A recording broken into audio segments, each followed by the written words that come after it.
Well, it seems the financial world is in major turmoil after the US Congress's failure to ratify their $800 billion rescue plan.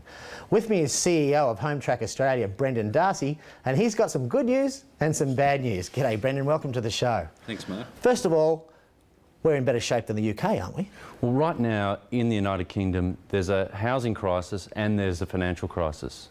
We saw earlier this year the failure of a bank, Northern Rock, and recently last week, Bradford and Bingley failed as well.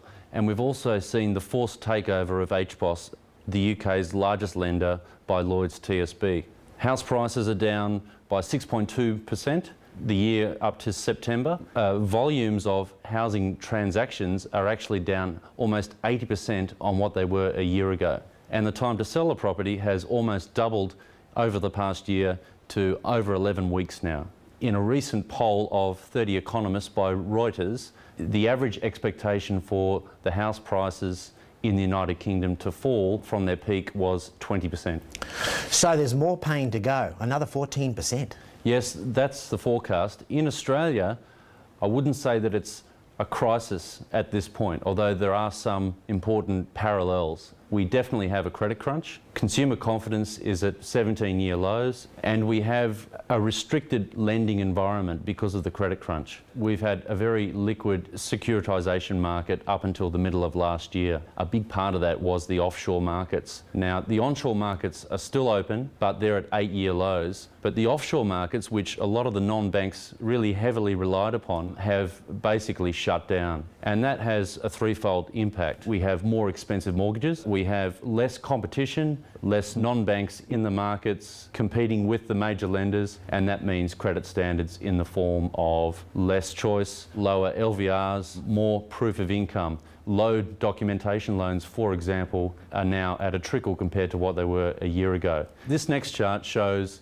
volume of mortgage transactions over the last few years. It compares Australia to the United Kingdom. What it shows is that the UK for purchases is off 80% compared to a year ago. So what does that mean, 80%? There are 80% fewer housing transactions in the United Kingdom as compared to a year ago. In Australia, the rough figure is about 20%. So Australia is off, but it's nowhere near at the crisis levels that you're seeing in the United Kingdom now. So how does that compare to Australia? A large percentage of the biggest drop-off postcodes are actually in WA. And this chart shows a cadastral map of Perth. Red and the green, by the way, are those postcodes that have seen very large 20, 30, 40, 50% falls in the number of housing transactions. You'll see that in the inner areas of Perth, that's where you've seen very large falls, and also in some of the outlying areas. So how does that compare to, say, the more populous eastern states? Let's try Victoria. In Victoria, this chart shows, for example, a cadastral map of Melbourne, and you'll see that even in Melbourne, which is performing relatively well in terms of the number of housing transactions.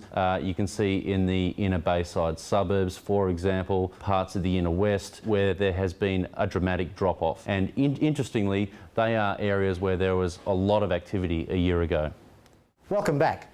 Well, it seems we're at least in a lot better shape than the UK, but here's the hard question.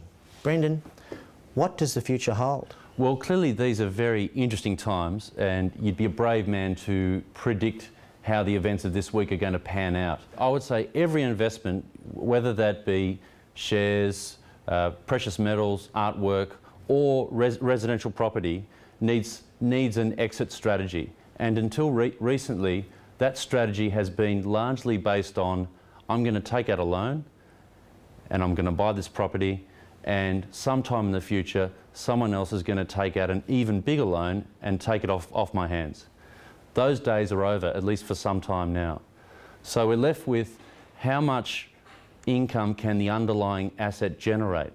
And right now in Australia, a typical yield on a residential property is between 3 to 4%. So if we think that capital gains are going to be difficult because we don't have a credit bubble anymore, we have a credit crunch, then we need to look at those yields. And I would have to say that really it's not a pretty picture. Let me give you one example, a typical example shown on this chart. Let's say I wanted to buy a $400,000 property. And let's say I had a 5-year time horizon. In a credit crunch, one would say aggressively I could get a capital gain in that 5-year period of $100,000. Let's say that property was earning a 4% yield. And if I wanted to make a 10% return on that property, and with a capital gain of only $100,000 or 4.6% per year, I need rentals to grow by 30% per year over that 5-year period. Well, that's not going to happen, is it? Well, no, it's not. And the point behind that example was not to say that all property investment is bad. Clearly, some areas will perform better than others. It's really to point out that the age of using the credit bubble as an exit strategy for investment is over, and that now the underlying cash flow that property can generate is going to come to the fore. If you really want to know what's happening, contact Brendan or his team at Hometrack.